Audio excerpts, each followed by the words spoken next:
good though.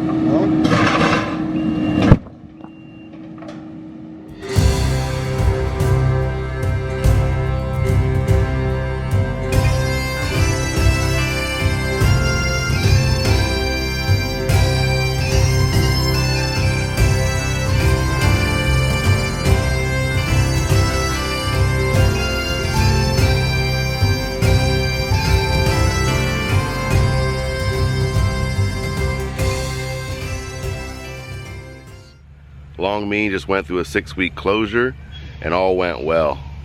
Now the Long Mean greens we had to hit very hard. It just went through a season of a lot of compaction with the mowers on them, the rolling, and the foot traffic alone. So these greens need to be aerified, core aerified and solid aerified to bring some oxygen down to those roots. The first thing we did to the greens was a very aggressive verticut.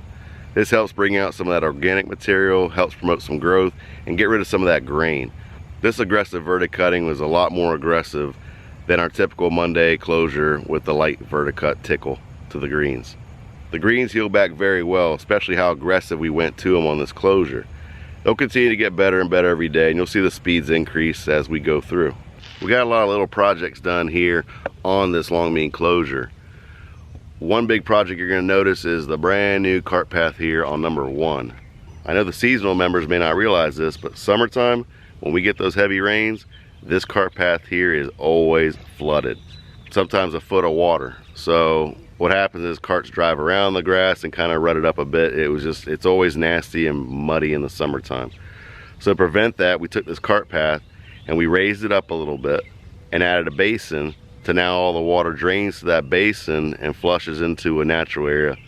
So we no longer have a wet cart path here and easier for golf carts to access. Another improvement that we made here on the Long Mean was expanding this slope area here into the aggregate. So now there's more grass. If a ball is missed on the green, you're not really as penalized where a ball would typically land in the screenings before, and now has a chance to land on the grass. You can play from there. I think it's a great improvement, and I think you'll enjoy it. The area here on number 10 still needs some time to heal, so when we do open, it will be ground under repair for quite some time. Once it is established fully, we'll open it up, but for right now it's going to be ground under repair. Some changes that you will see are some cuts on the fairways. We've expanded a lot of these fairways and created a wider landing area. It was both what the USGA recommended and what we figured looked right to the architect and design of the actual course. So a lot of these fairways were widened and lengthened. The most significant change you're going to see are the walk paths that were installed. Now that is a USGA requirement for the tournament in September. Me personally, I kind of like the look of it. It makes it look like it's, you know, we're getting ready for a tournament. You know, it's that tournament feel that you see.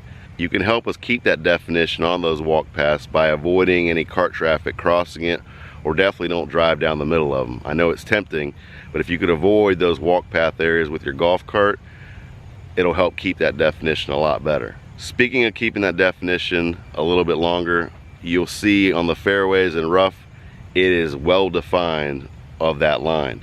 You can help us keep that definition on the fairways and rough by staying on the fairway as you drive through. Try to avoid the rough as much as possible, and we can help keep that definition. On a side note, you'll notice that the roughs on the Loch Ness and Long Mean dropped a little bit. Annually, this is our time of year where we drop that height of cut. I got a video up here to check out that we made a few years back explaining why we dropped the height of cut in the roughs. So the question arose, well, how come we couldn't wait until the Loch Ness closed to drop the height of cut and made the place look all brown? One of the benefits that we have at a 2-course facility is we get to share some equipment. And the main equipment that we share the most often is the rough units. So when we drop the height of cut on one golf course, we need to drop it on the other as well. So if we would have waited until, say, Tuesday to drop the height of cut on the Loch Ness, that means the rough would have been scalped on opening of the Long Mean. So we had to drop them both at the same time. That's because both golf courses share the rough mowers and are cut at the same time. Thank you all so much for watching. Come out and play the Long Mean June 20th at 1:30 p.m. when it opens. As always, don't forget to subscribe. We'll see you next time. Take care. Bye.